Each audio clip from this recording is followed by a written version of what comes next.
Assalamualaikum warahmatullahi wabarakatuh. Perkenalkan, nama saya Roni Trianto. Saya dari kelas 12 Semia 1.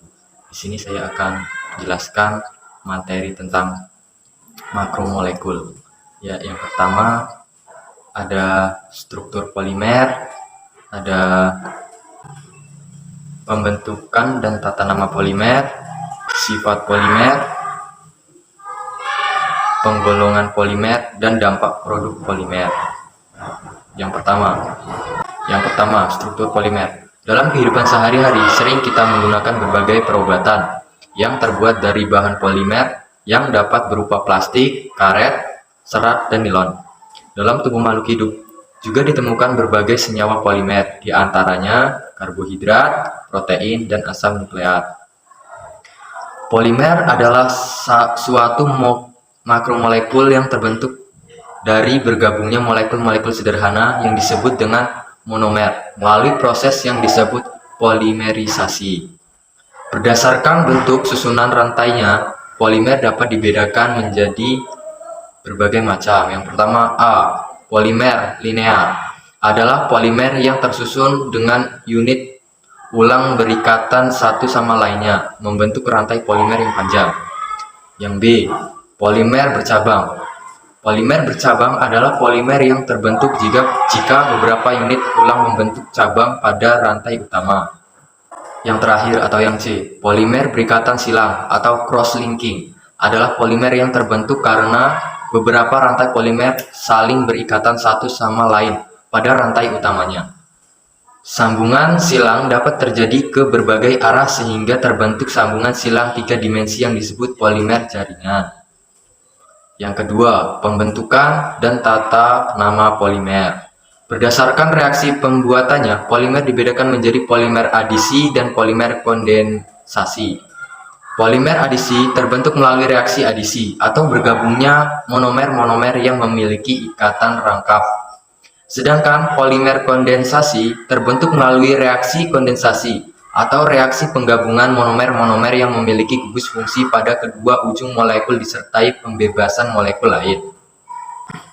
Penamaan polimer adisi diawali dengan menulis kata poli diikuti dengan nama monomernya. Misalnya, monomer yang bergabung adalah etana membentuk polimer, maka diberi nama polietena.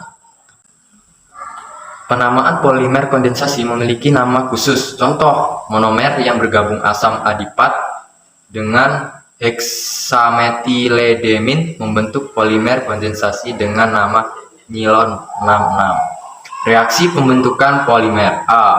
Polimerisasi adisi. Polimer adisi terbentuk melalui bergabungnya monomer-monomer secara langsung melalui reaksi adisi.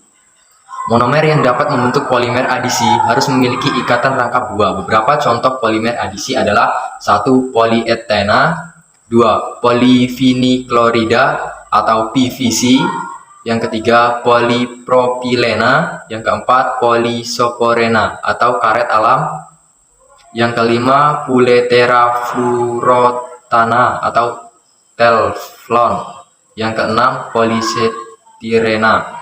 Beberapa contoh pembentukan polimer adisi. Yang pertama, contoh pembentukan politena. Politena dapat digambarkan sebagai berikut. Contohnya NCH2 sama dengan CH2. Itu monomer. Yang kalau polimernya CH2 CH2N. B. Polimerisasi kondensasi. Polimerasi kondensasi adalah pembentukan polimer melalui bergabungnya monomer-monomer sederhana menjadi molekul besar disertai pembebasan molekul lain, biasanya H2O atau metanol.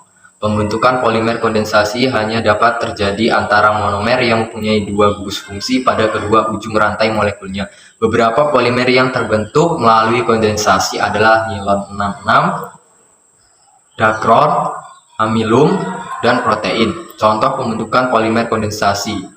Pembentuknya nilon 66. Nilon 66 terbentuk dari dua jenis monomer, yaitu asam adipat, asam 1,6 heksanadioat, dan heksaetilendimina 1,6 dimianheksana. Setiap penggabungan dua monomer akan dibebaskan satu molekul air.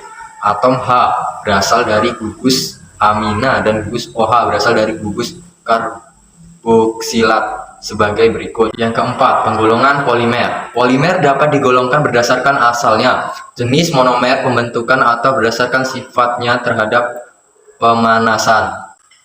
A. Berdasarkan asalnya, polimer digolongkan atas satu polimer alam, yaitu polimer yang terbentuk secara alami atau terdapat di alam. Contoh, amilum, protein, selulosa, dan karet alam. 2. Polimer sintetis adalah polimer yang dibuat di industri, tidak dapat di alam atau tidak terdapat di alam. Contoh, polietena, poliviniklorida atau PVC, polipropilena, politetrafluoroetena, telflon dan polistiena.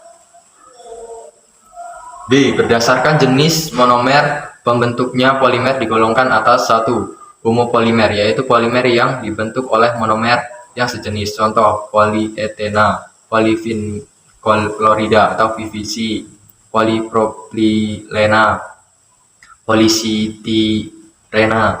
Lebih dari satu jenis monomer pembentukannya. B. Berdasarkan jenis monomer pembentukannya, polimer digolongkan atas satu, homopolimer, yaitu polimer yang dibentuk oleh monomer yang sejenis. Contoh, polietena, poliviniklorida atau PVC, polipropilena, dan polistirena. Yang kedua, copolimer adalah polimer yang dibentuk oleh monomer yang berbeda atau lebih dari satu jenis monomer pembentukannya. Contoh, nilon 66 dan dacron. C. Berdasarkan sifat terhadap panas, polimer digolongkan atas satu, polimer termoplas. Polimer akan melunak bila dipanaskan atau dapat didaur ulang. Contoh, polietena, PVC, polipropilena. Yang kedua, polimer termosting, yaitu polimer akan melunak bila dipanaskan atau dapat didaur ulang. Contoh, bakelit atau plastik banyak digunakan sebagai peralatan listrik dan melamin. Yang terakhir atau yang kelima, dampak produk polimer. Hampir semua aktivitas sehari-hari maupun benda yang digunakan mengandung bahan plastik, mulai dari elektronik, otomotif, pertanian, fashion, alat rumah tangga. Baju berbahan polister maupun sejatinya juga dari plastik.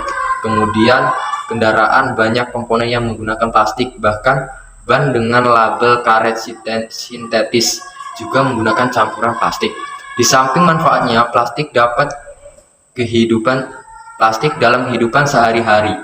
Tahukah kalian bahwa plastik juga memberikan dampak negatif? Oleh karena itu, diperlukan langkah bijak dalam pemanfaatan plastik sehingga tidak merugikan bagi manusia dan lingkungannya.